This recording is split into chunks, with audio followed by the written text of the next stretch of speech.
going to share some very basic ideas and how we arrived at very basic ideas and what lessons we've learned from these very basic ideas, which have formed the foundation of some of the skills and abilities we've then developed over time. And let me start with a rather grim thought, as I've always learned that we need to start with the end in mind. So let me start with a quotation from Les Brown.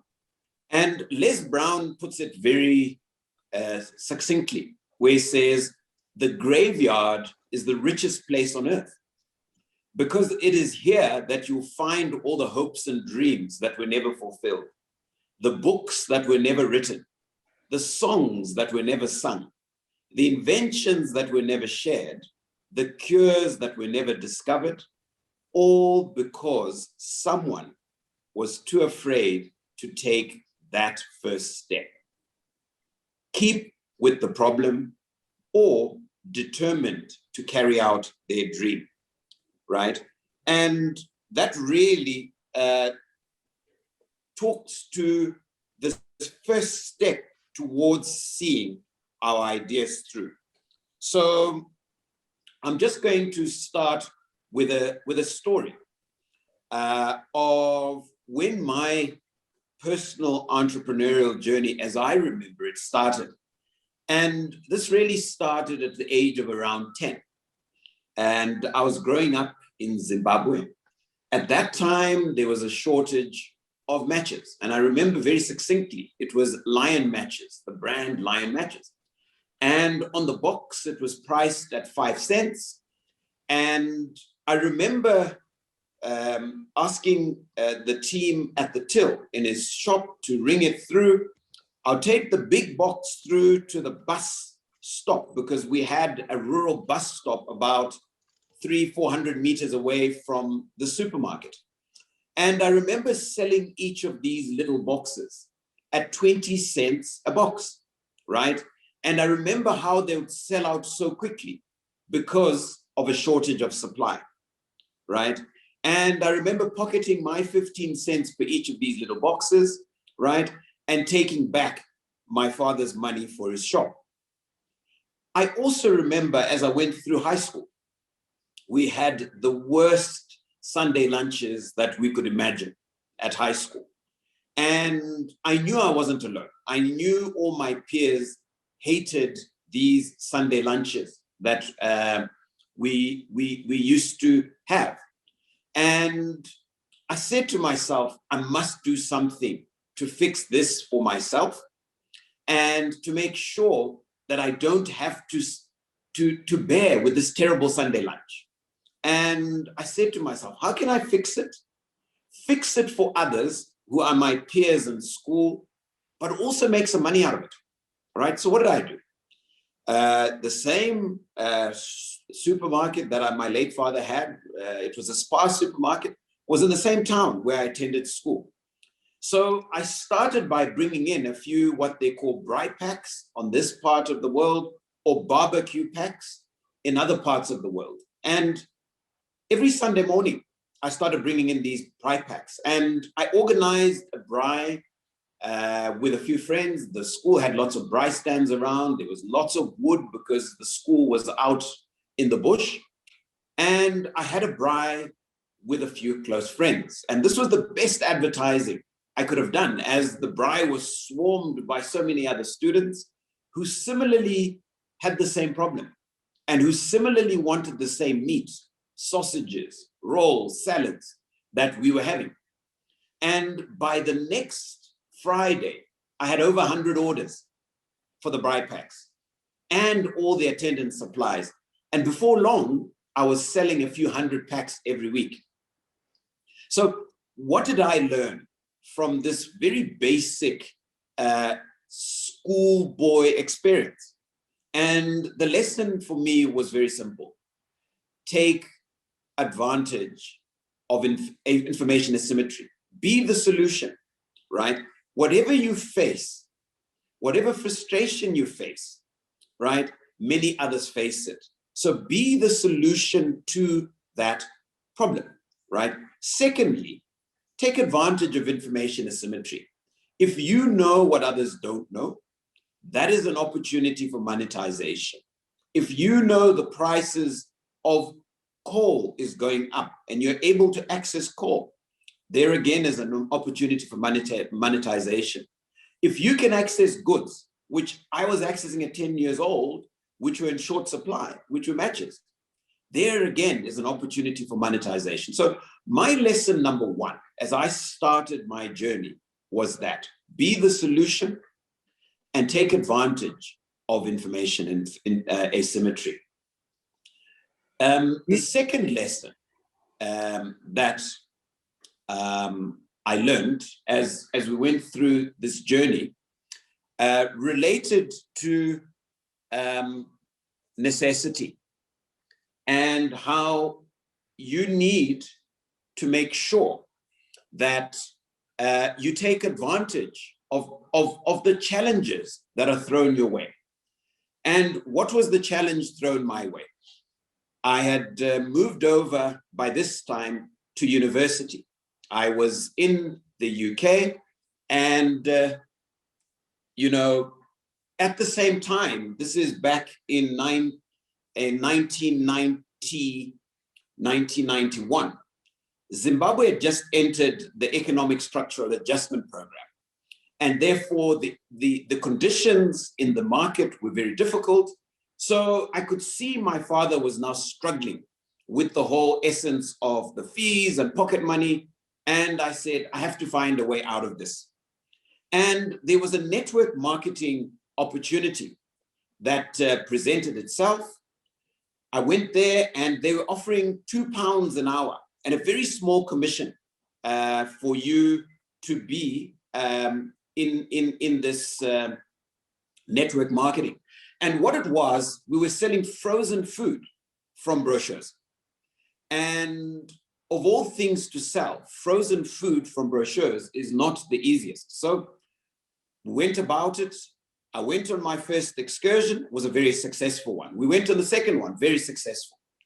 But I kept looking and I said, is it my selling skills?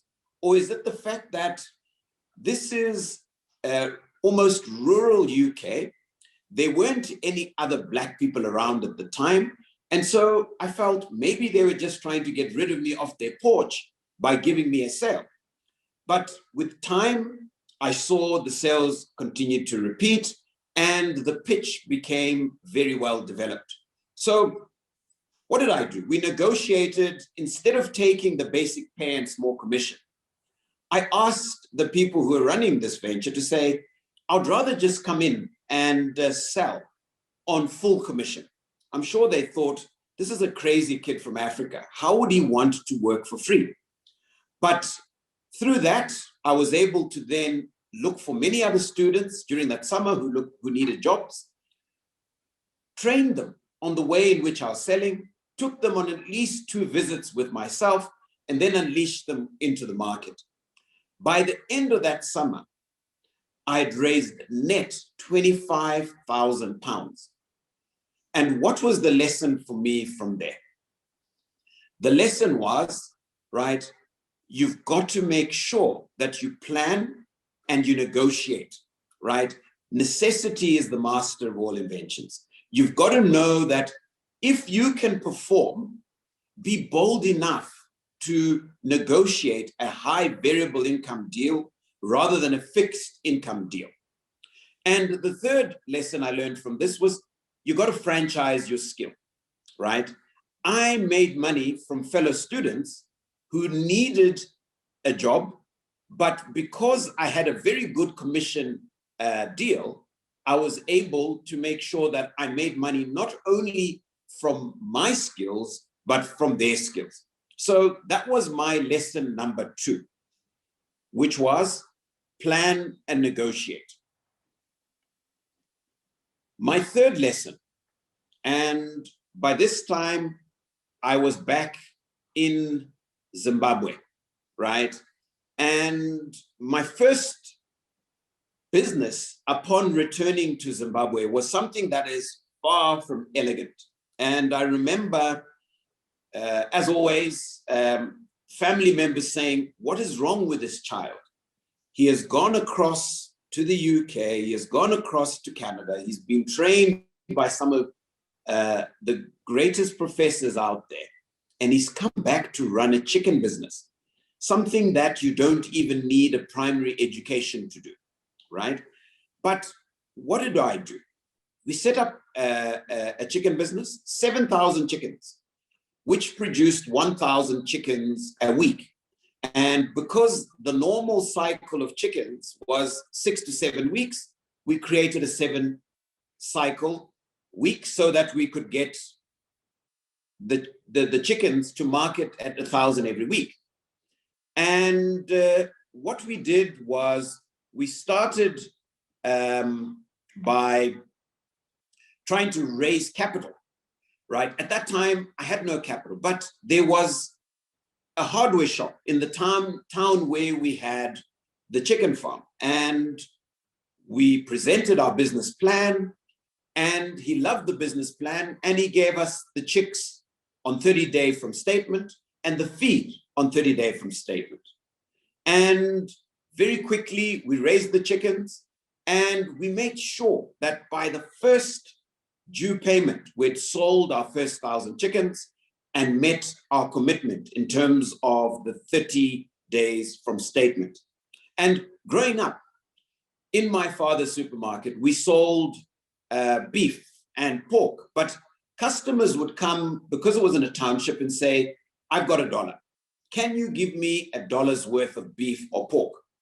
And we would cut up a little piece, wrap it up, and they'd go on their merry way. And when we started selling our chickens, that is exactly what we did. At that time, chicken was a special occasion meal. It was sold either as full chickens or as half chickens.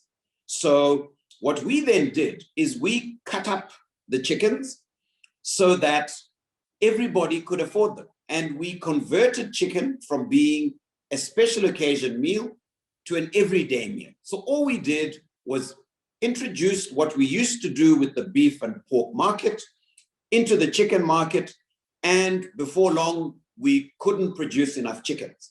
But what did we also do, right? When I moved over from Canada, I bought a piece of equipment called an extruder. And what used to happen back then was everybody, when they were changing the chicken farm, the chicken barn bedding, which was made of straw, and it would be full of chicken droppings, it would be full of chicken feed that had dropped on there. They would take it off there, put it into their vegetable gardens, and that would serve as manure. But we took this chicken straw, we put it through an extruder, we then bagged it, and we sold it as stock feed, because there were a lot of dairy and beef cattle farms in the area.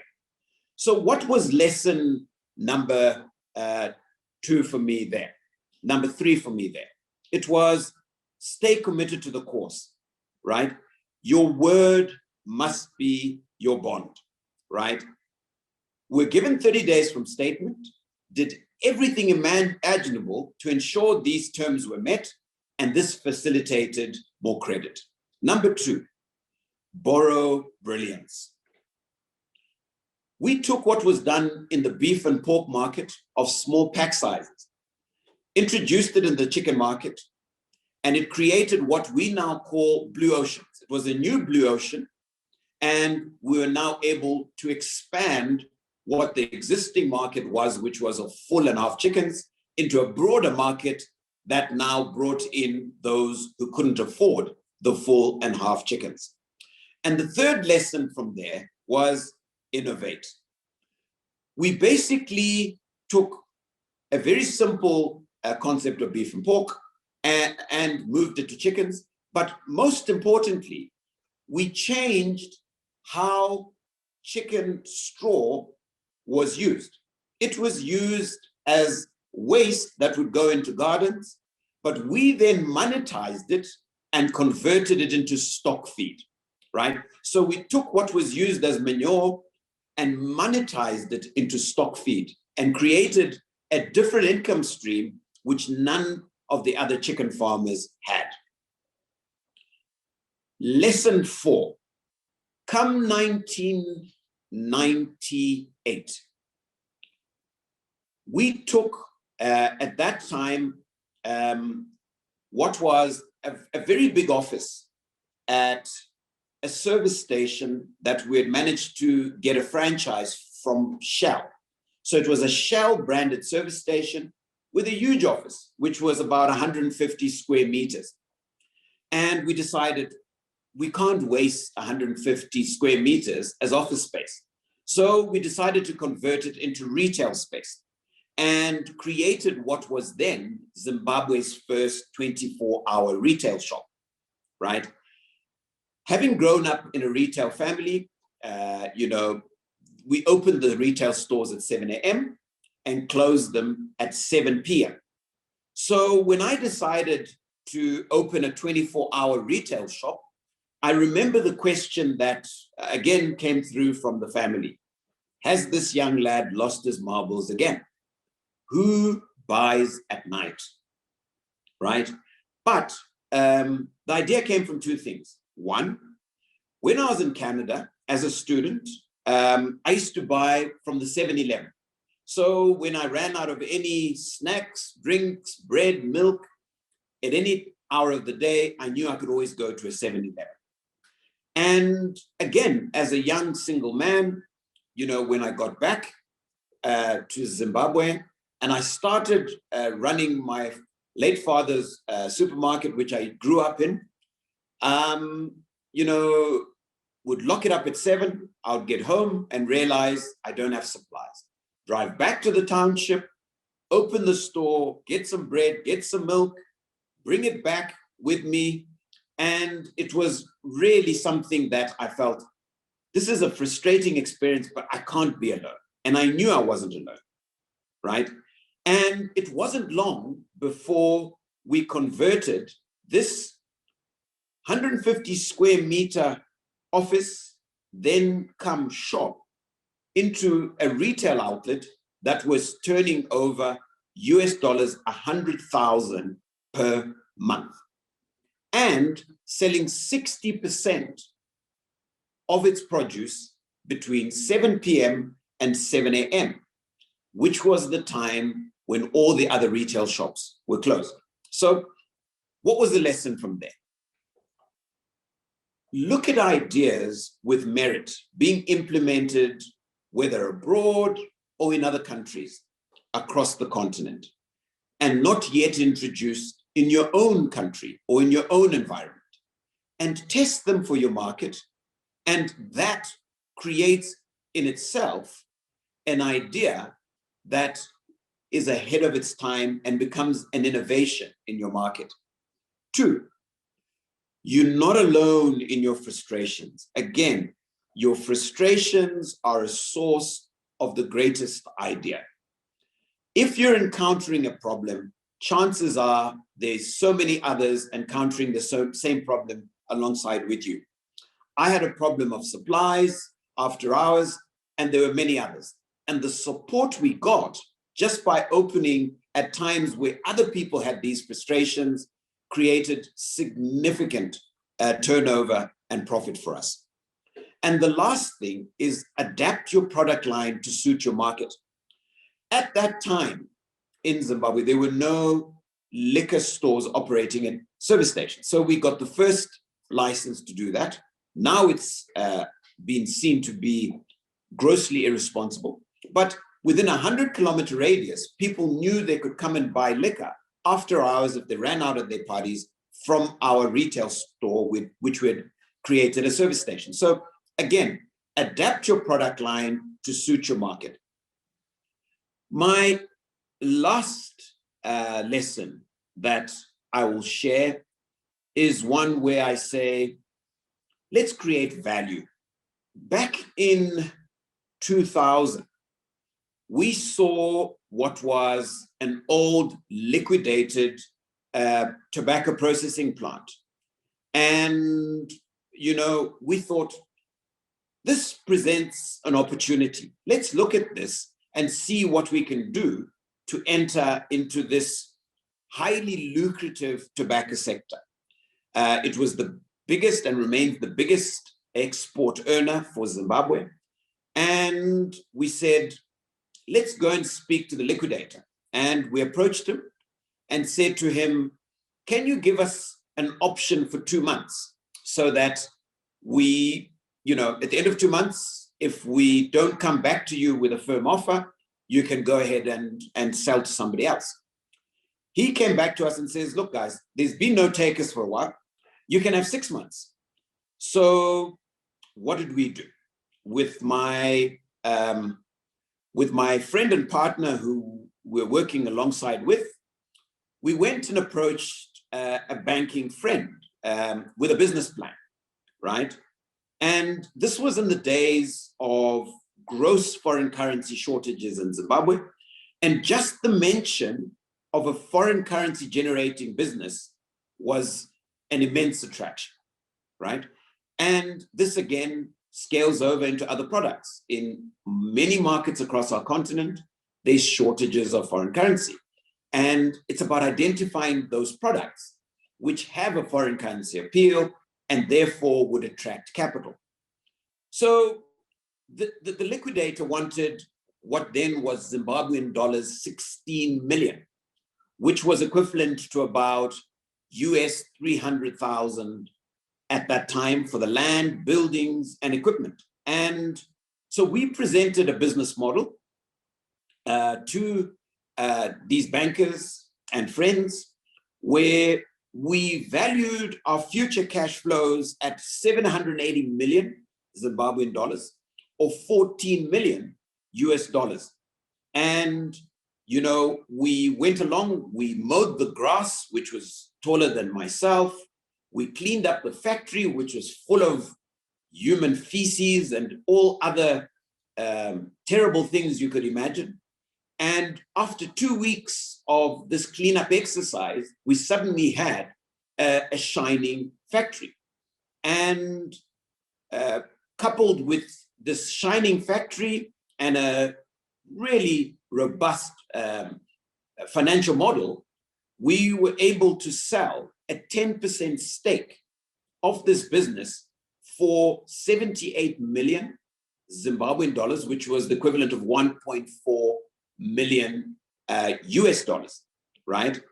But remember, the business which we're buying from the liquidator was only 300,000. So by selling 10%, we're able to fund 100% of the acquisition of this liquidated business and still have 1.1 million left.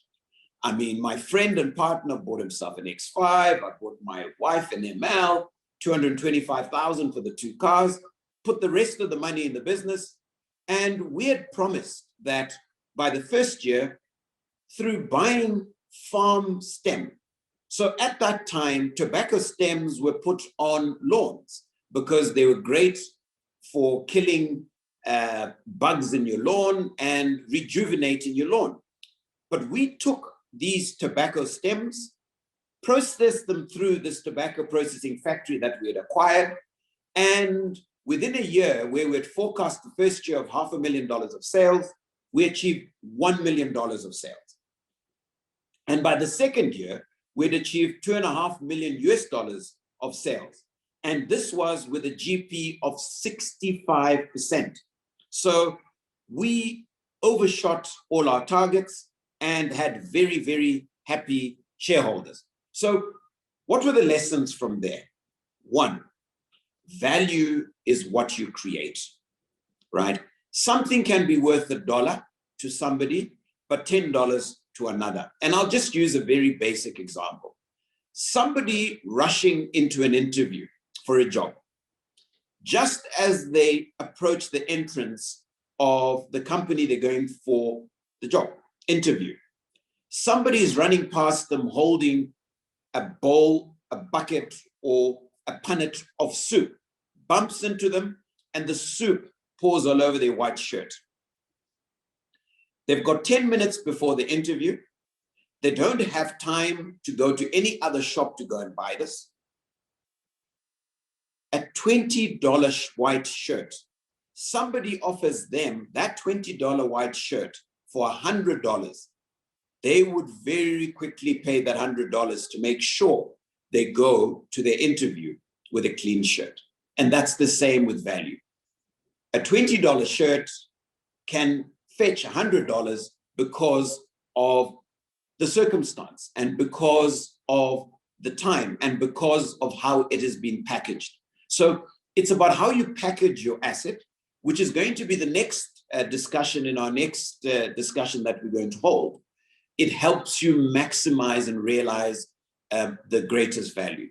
The second lesson, perform, perform, perform. Because we overshot our forecasts, when we went back to the same shareholders 2 years later to raise more capital, now for brand new cigarette equipment, to now get into cigarette manufacturing, which was always our objective, it was a very simple discussion as they had faith in our ability to perform. And I raised that again in lesson 2 with my chicken business. We performed and therefore were able to raise more credit to continue to grow our chicken business. Number 3 lesson, find the best skills available. What we knew about tobacco and tobacco processing at the time we entered tobacco processing was dangerous.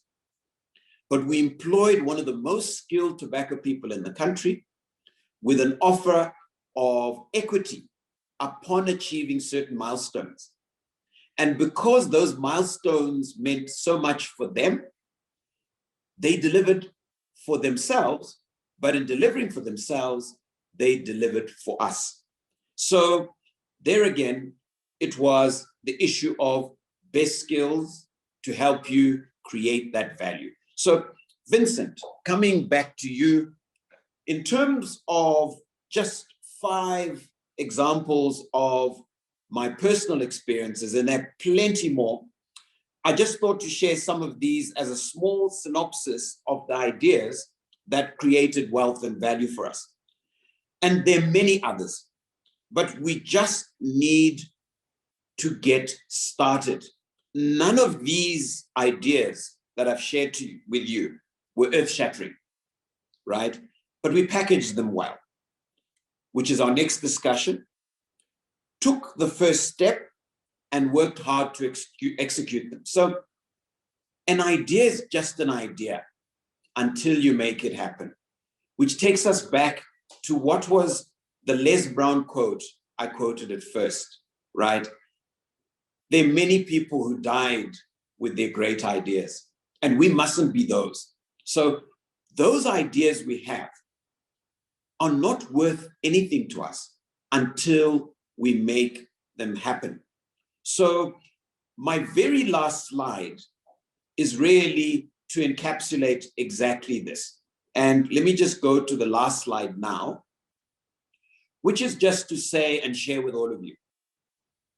Would you like me to give you a formula for success? It's quite simple, really. Double your rate of failure. You're thinking of failure as the enemy of success, but it isn't at all. You can be discouraged by failure, or you can learn from it. So go ahead and make mistakes. Make all you can, because remember, that's where you'll find success, on the far side. And that came from Thomas J. Watson. So we just need to get started on the ideas. And let's not get distracted, and let's not get taken off our drive because we've faced the first barrier or faced the second barrier, and we look at each of those barriers as a failure. We need to continue. We need to continue on with our journey, because ultimately, on the other side of that failure, which we're calling a failure today, comes that success. To have achieved success with each of these various examples I shared with you, there were many failures along the road, but those failures are what then resulted in what people today may refer to as success.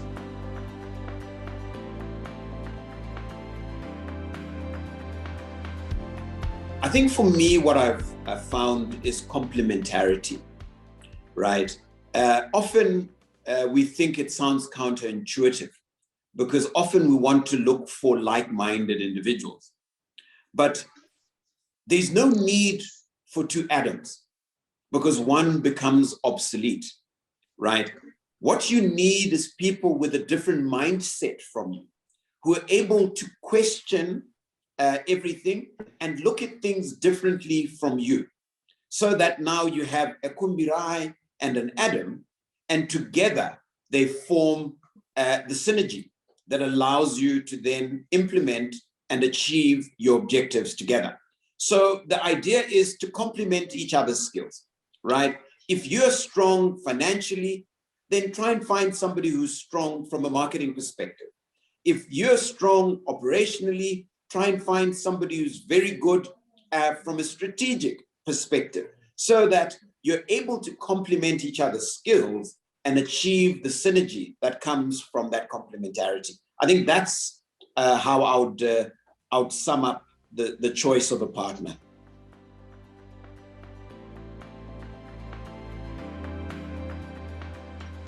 You are the sum of those you most associate with, is something that I've heard quite often. And you need, in my opinion, to hang around with those who are able to add value, who will not sit with you as a young person wanting to talk about the latest car, wanting to talk about the girls in the bar, wanting to talk about things that don't add value to each of you. I think you need to find friends, peers, and acquaintances who stretch your mind, who encourage you, who question you and move you to become a better version of you, right?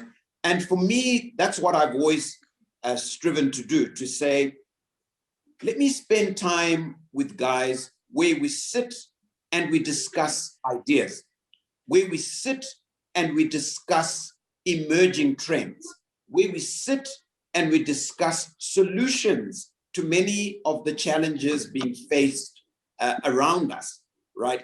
That is the kind of environment that I think is conducive for you if you want to get into a journey of entrepreneurship, if you want to get into a journey of productivity.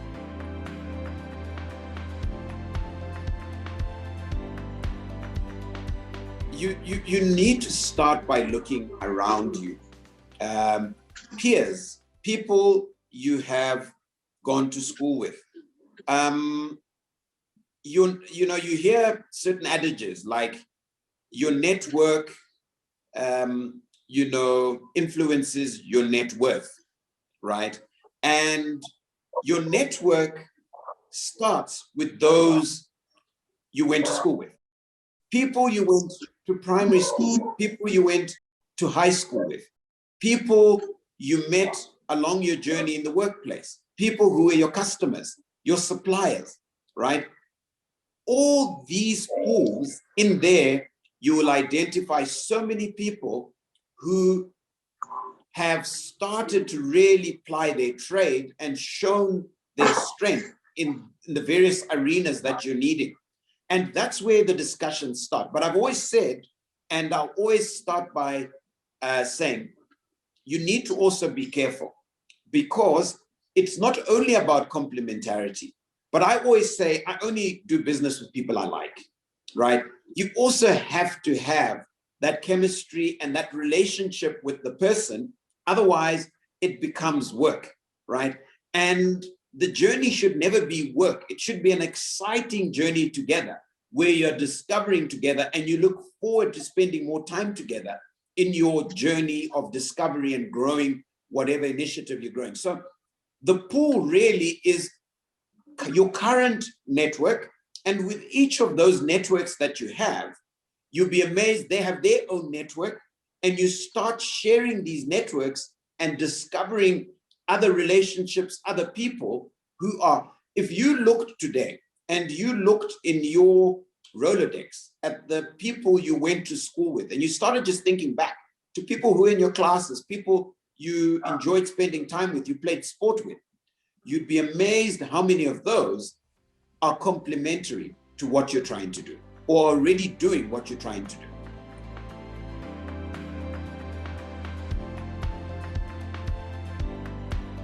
The issue is all about how much do you believe in what you want to do, right? And your belief and conviction in what you want to do, right? And your granular understanding of what you want to do. You need to be very clear in terms of your business model, right? And if you are clear, and if you can convince yourself, right? Because remember, you are your worst critic. So if you can convince yourself that you have thoroughly interrogated what you wanted to do and looked at it at a granular level, so that when you're asked any questions about what you want to do, you have already looked at those scenarios, you have already found the solutions to those scenarios, and clearly show a strong understanding and a strong conviction and belief in what you want to do. You will be amazed at how many people will join that journey. It's that energy of one, knowing that business thoroughly. By the time we went to present this business plan for a chicken business, right? I remember the owner of this hardware store. He looked at me and he stared me in the eye. And I could see him thinking. And he says, you know, I've never heard of anybody doing that with their chickens. One. Two, I've never heard of anybody doing that with chicken waste. He says, on that alone, you know what? I'm willing to bet on you. Those were his words, right? He didn't know me, right? He'd just heard there's this young guy who wants to start up a chicken farm in this area. And Ruramai, you would know Chivu in Zimbabwe, right? Who would ever imagine running a significant hardware store in Chivu of somebody coming to say they're setting up a chicken business 20 Ks from there? And they've got this plan and they've already put up the infrastructure. That was what I had managed to do, right? From my savings as a student, I'd already built the infrastructure, and I'd also brought in solar technology. So I was able to tell him, look, I've got solar. This is back in 1997, right? I brought solar technology, which was AC. So it had an inverter. Now people are buying inverters and it's the newest thing out. No, inverters were out there in 97. I was using an inverter in 97 to create AC power from solar, right? And that is what I used to power up our chicken establishment. So they had power 24 hours a day. Nobody in rural Chivu had that. Nobody in rural Chivu was doing that. So one, I was showing him that I had 24-hour power source. Two, I was showing him that I'd put my own skin in the game. And three, I was showing him that I had markets that didn't exist before. And therefore, I was a safe bet. On the tobacco one, the same. We cleaned up this establishment and made it look so amazing that anybody coming to see this business would have said, wow, right? And that's what we did. It looked like that anyway, but because it was decrepit, right? Most people would have just gone and presented it as it was. We had the foresight to say, showing it as is, there won't be takers. But if we invest, take 2 weeks, mow the grounds, bring in 20, 30 people with hose pipes, clean this place, take off all the cobwebs, hose down all the sides of this factory and make it look brand new and make the equipment look brand new, right? buy a few motors, fix them so that when you switch things on, you actually see things turning. So it creates that conviction. It creates that ability to convince, right, a would-be investor that, hey, this makes sense, right?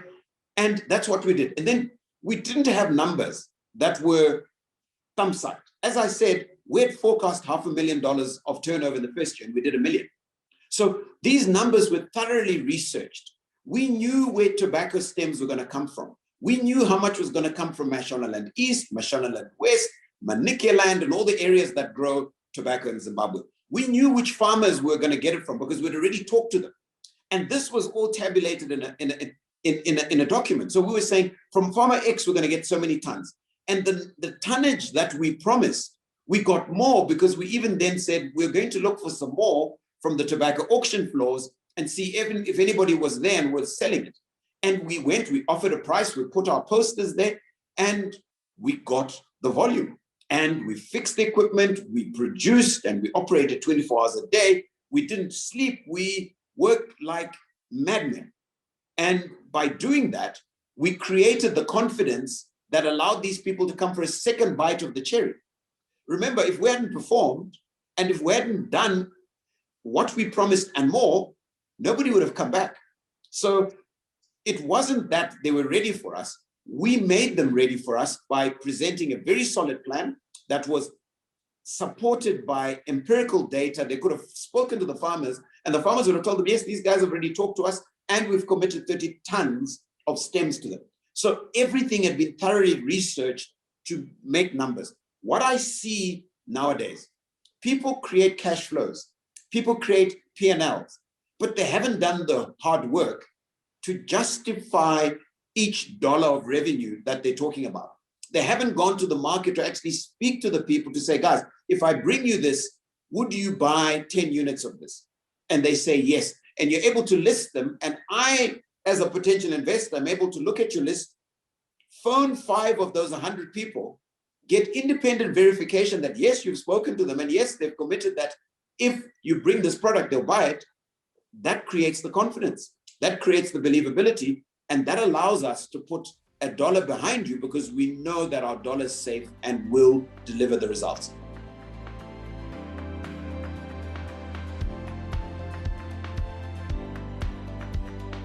I tell you what, that's a great question because I did reach that point.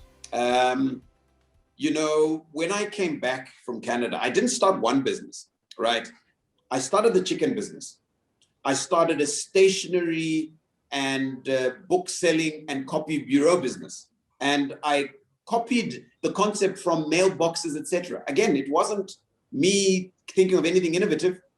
I looked at mailboxes, etc.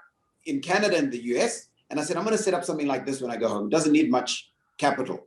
And the third one was a small little rural service station. So those were the 3 businesses that I was able to start with at the start. My first 9 months were grueling. And I was literally working 18, 19 hours a day, 7 days a week. And I hadn't started getting a penny of salary towards myself yet, right? Everything that was coming in was going straight back to the business. I was traveling easily 200 and on some days 350 kilometers, right? Every day, trying to run and manage these businesses, take cash flow that has been created in the little service station, use it to buy more maize to mix with the feed, deliver it to the farm, they feed, we sell chickens, we get cash. That cash replaces the cash for the service station, so we're able to order more fuel by the end of the day, and we're selling stationery, doing little copies, using that cash before it's due. It was a perennial process of recycling cash. But at the end of 9 months, I genuinely thought, I don't think I can continue this journey. I am tired. And I'd been offered all sorts of great positions with Unilever in Canada. And I'd been promised at that time to start on 55,000 Canadian dollars a year. It was a lot of money, right? And I was saying to myself, why am I going through this when I've got offers sitting back in Canada for $55,000. And I said to myself, no, I'm going to give this another 3 months. But it's amazing how in that 3 months, things turned, right? Because my mind turned.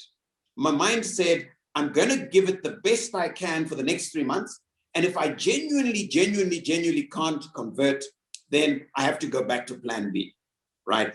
And it turned. And where did that come from? I remember when I came back, my father said to me, what do you want to do? I said, look, I'm applying for these jobs. There was a marketing manager for OK Stores in Zim, big retail chain, but I'd started this chicken business. And he said to me one thing that I'll never forget, and I'll share with everybody because it's the best advice I ever got.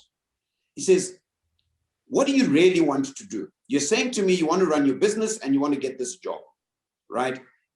You need to be either the best employer you can be or the best employee you can be. Don't try to be both because you'll be mediocre at both, right? And I don't think you're seeking mediocrity. That released me from looking for the job and I focused on this business. And 12 months later, that's when I saw my first $500 paycheck from the business. It could now pay me a salary. And then it started to increase from there. So don't get despondent when that thought comes. It does come. It came to me. But I said, I'll give it my best. And when my best does not deliver, then maybe it's time for plan B. But I knew I'd always come back to plan A.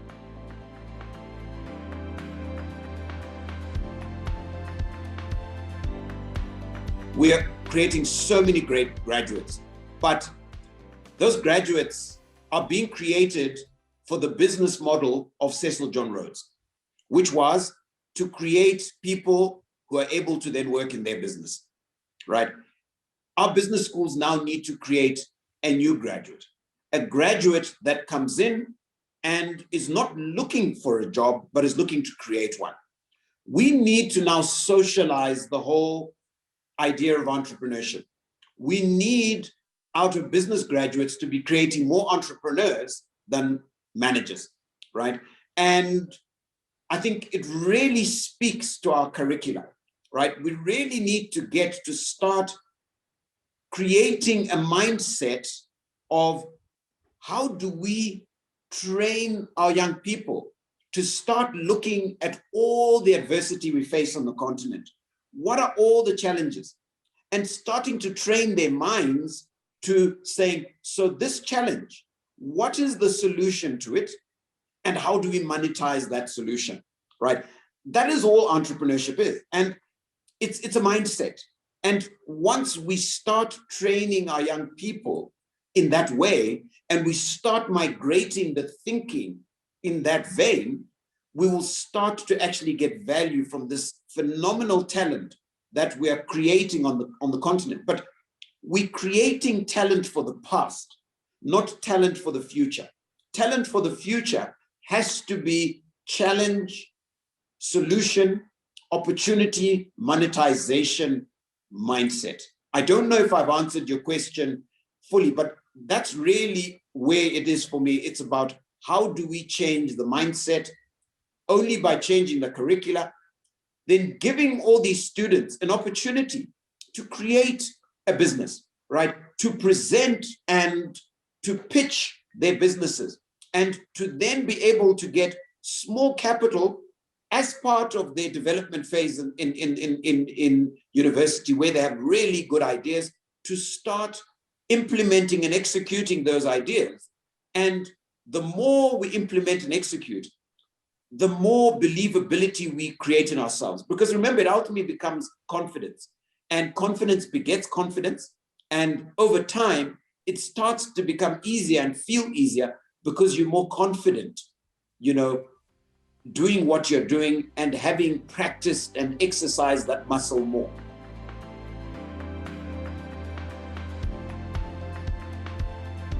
I look at the business plan and financial modeling together. It's not about how pretty your PowerPoint presentation is, right? Because that's not what we look at. We look at the substance in your a business plan. So really, principally, it's about saying, what is it that I'm trying to achieve? And breaking it down to as simple as possible. If you are not able to simplify what you're saying you want to do, the likelihood that you understand it, to me, seems low. So the more you're able to simplify what you're doing in terms of a business model, the more confidence I have that you actually fully understand what it is that you're trying to achieve. So the financial model is not something complex for you to say, look, I have to be an accountant. It's saying, look, what am I selling? How do I sell it? At what price do I sell it? To whom do I sell it? And when I sell it, when do I get paid for it? Right? And what is my process of selling? What does it cost to sell it? Where will I be as I'm producing this service? Right? How much does it cost for me to be there? What are the other services I'm going to require? Do I need people to help me do this? How many people do I need? What skills do they need? How much do they need to be paid? And when do they need to be paid? And you're putting this all just by month, right? So it's just asking questions and saying, all right, when do I need this? And just putting it in a very basic spreadsheet. So in January, what will I need to do? In February. So if I sell in January and I get the money in April, so the sale shows in January, the money comes through in April, and you start matching just the flow of how it happens. So that is all it is initially. You can then now start to get some few consultants to help you to then present it better. But there's no consultant who's going to define your business for you because they don't know it. Only you do. So you have to define the business. You have to define the flow in terms of the model of the cash. You have to define what is required. You have to do the hard yards of doing the research, the interrogation, the understanding of what exactly it takes to do your business, right? So that when you are now presenting it, you're not saying, my consultant is going to present to you. The minute you say that to me, I'm saying, how does your consultant know more about your business than you? You're the entrepreneur, right? And that's mistakes that many people do. They come with their consultant who's put together the cash flow model, and they say, no, he's going to present the numbers because I don't understand the numbers. If you don't understand the numbers, what business are you running?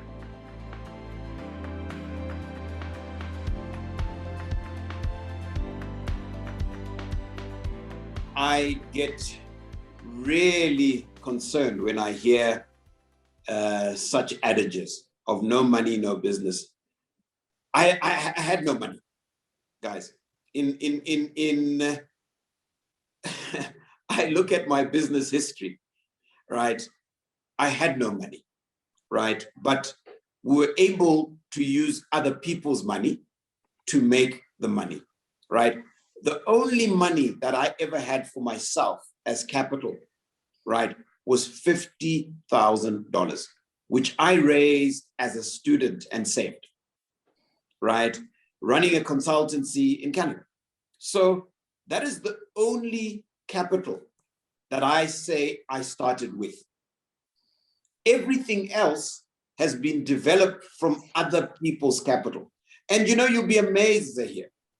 If you've got a fantastic idea and you have stress tested it thoroughly, how many friends and family members do you have that have an extra 1,000, 2,000?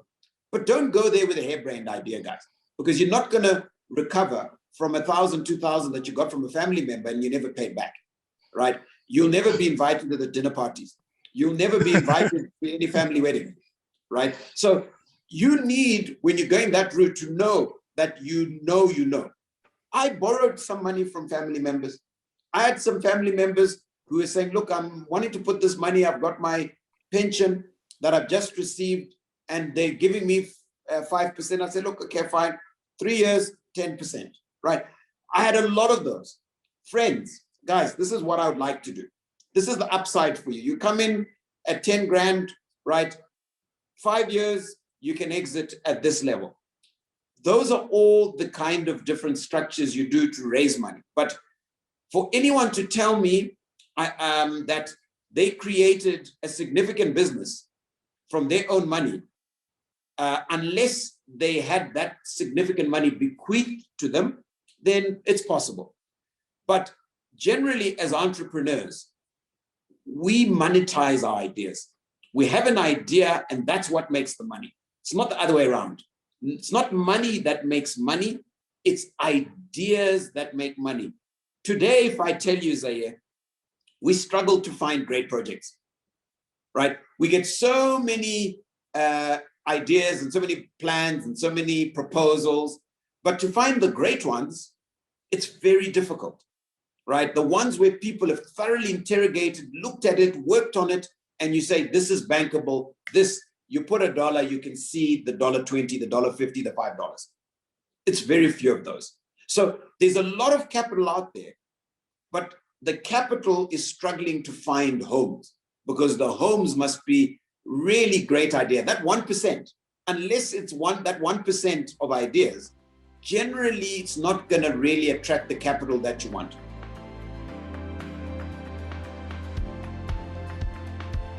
My life has been full of failures, right? I was telling you about 9 months of my struggle as I started. It was failure to failure to failure. If it wasn't in that journey, waking up one morning and finding a few hundred chickens just dead, right? I've always said to people, you find me going back into the chicken business, please send me to a psychiatrist, right? For me, I can't do it again because it tested my heart, right? Because I felt I'd have a heart attack so many times as a young person, because chickens do what chickens do. They die and you can't explain it. You go to the supplier of the chicken. He can't explain to you. He says, look, Adam, I've been in the chicken business 40 years. I've never seen this. What do you do, right? You've lost 400 chickens. But I mean, we came up with a fantastic idea in the cigarette business to package small packages of cigarettes. I mean, this is during the cholera epidemic in Zim. I was driving down and there was a traffic jam. I saw a lady. She was changing her diapers. There was no water there. Changed the diapers, threw the diaper into the drain. The next thing I see, her hands are going to serve a customer for cigarettes. This customer was buying our brand. And I said to myself, oh my goodness, we're in a cholera epidemic. This lady's just been in touch with human feces and she's serving one of our customers with a cigarette. And I said, no, man, we have to do something. We created equipment that had never been created that would package cigarettes as 2s, 5s, and 10s in what they call flow wrap material, right? We invested 4 million euro of our company's money into this. We made the product, we launched it in South Africa, right? We had the major player in South Africa start advertising on the walls of retail outlets their cigarettes in 2s because they could see what was happening, right? But it didn't take 4 months before the cigarettes were banned. There was some legal lacuna that was created. It was lawfare, not the law, right? And we had a hijacking. You wouldn't believe this, a hijacking of a whole warehouse full of only these cigarettes. The 20s that were there, not touched. The 2s, all hijacked, right? And we'd invested a significant amount of money, right? We then launched it into different markets like Zim, but it wasn't as big and it wasn't gonna do anything. And up to today, which is now 7 years later, we never recouped our investment in that. But I look at it today and I still see an opportunity. I'm an entrepreneur and I'm saying, today we have got 200 entrepreneurs on here. And there's 200 entrepreneurs who are probably sitting now and saying, hey, there's a machine there. I'm in this country. If I get an opportunity to partner, launch this 2's product or launch a product that packs in a similar technology, what can I do, right? And I still continue to say, you haven't failed until it's over. I'll only really say we've failed, when you've read my obituary, because I would have failed, but I don't believe the next generation who still have that opportunity are also going to fail. So as I said before, It's a series of failures, and each failure begets an idea that finally takes it through. Another one, during COVID, we put $1.5 million into travel packs, right? We launched them in America, we launched them in the UK, online, right? What we expected and what happened are two very different things, right? Yes, we got traction. Yes, we got the product moving, but nowhere near the level where we expected. Why? Because our greatest partner we required on this journey was airlines. The airlines needed this product, but the airlines were reluctant to take it because it would communicate to customers that the aircraft are not clean, right? Because we were offering a product where you'd literally walk into the airline, you'd be given a little travel pack, it covers your seat, you get your sanitizer, you get your gloves, you get your mask, you get everything that you need to keep you well protected whilst on flight, you get wipes to wipe the area around you, right? The product makes every sense you can imagine, but the key channel to get it through to the customer was airlines, and airlines couldn't afford to see their airlines being seen as nothing but extra clean, right? So they had to sabotage the product because it would make them look like they weren't clean, even though it was just to offer an extra level of safety to the customer. What have we done? Gone back to the drawing board. Now we've got a new strategy, and now it's beginning to take more traction. But did it take off as we envisaged 12 months ago? When COVID started, we went from idea to product in 6 weeks, right? And this product was even manufactured in China. Somehow, some way, we pushed, pulled, and went from the idea to creating the product, to packaging the product, to having the product ready for market and in market in 6 weeks, right? Because we wanted to be first to market. It was only after 18 weeks that we saw Emirates trying to offer that to their first class and business class passengers. But it was a really poor quality product, nothing near what we had done, right? But that was the only airline. So those are some of the lessons that I've learned. Do I call them failures? No, because you don't fail until you give up. And giving up is not an option as an entrepreneur. You keep looking for different ways of achieving the same objective, but ultimately you will find a road that gets you to your destination. And that's what us entrepreneurs always believe. It's just a series of finding different roads, but eventually you'll find the road that will take you where you want to go.